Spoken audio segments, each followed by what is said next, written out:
Welcome to the home for the Tentative Yogi, where I teach yoga from the foundation up, teaching you all the ways to really help you stay safe and aligned in these poses so that you can enjoy yoga for years to come. So we're going to talk today about Tadasana, or mountain pose. In fact, I'm going to share with you 3 basic tips to really help you better align in this pose. This pose is a really foundational pose, both for standing poses, of course, but also for seated poses. So it's about learning about your body, learning how to engage your body, learning how to be firm in your body, all sorts of things. So for today, I want to share with you 3 tips. Now, before I get into those tips, one of the things I want to point out is the name of this pose, Tadasana, or mountain pose. So poses are named very strategically. So in this pose, you want to feel like a mountain. In other words, you want to feel immovable, strong, and open to the elements, as I like to say, meaning your heart is open and you're in a place of strength so your heart can be open.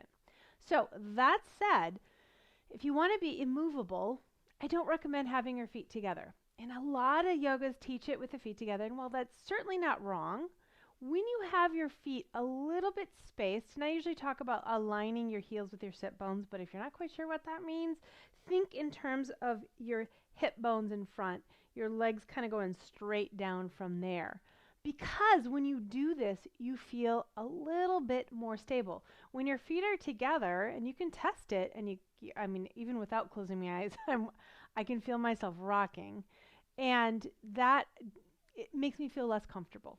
I want to feel rooted, so I have people separate their feet slightly. Now you can also test taking them even wider and just notice how that feels versus bringing it in. There's like this feeling of strength when they are aligned with your hips. It's great. So one of those things I want you to test for yourself and feel what's best for you. Now, I do have one more thing about the feet. I actually did a separate video on it because it's really an interesting point. So you might want to go check that one out right now. Or wait, go through all of this, then you can go check it out. I will link it below as well so you can find it.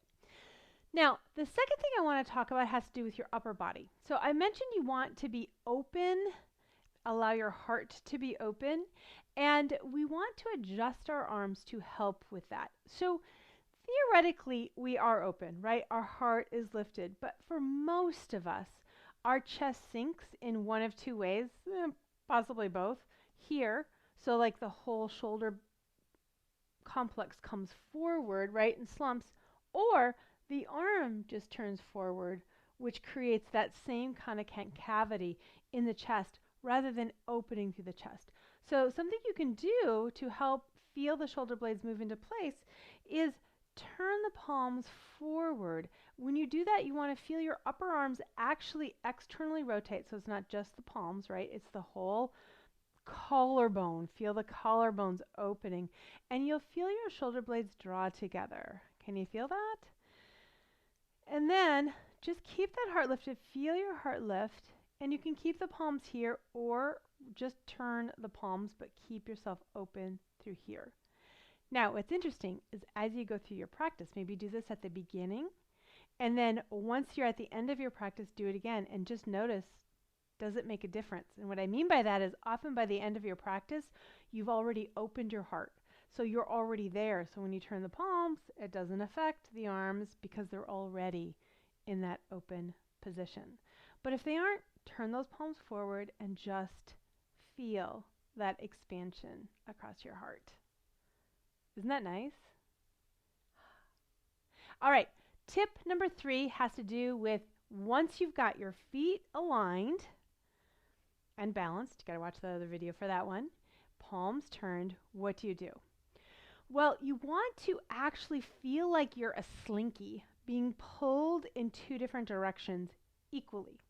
So you're pressing down through your legs, like visualize them moving down into the earth as you lift and create length through the spine.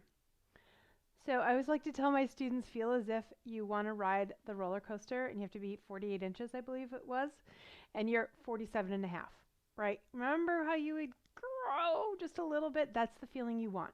So as you press to the feet, you are lifting. And I always see the waist as the division line. So waist down, waist up, moves up. And you're going to feel that extension. You can have those palms turned forward if that helps. And then feel how strong you feel. You feel like a mountain, right? You can feel that strength in the body. It's so good. All right, and the benefit of that is as you work on this, Tadasana is kind of a tricky pose because it's standing, right? We've done that our whole lives. And it really is easier to do yoga poses that your body's never been in rather than doing a yoga pose that you've been in every day for your entire life and you have to relearn.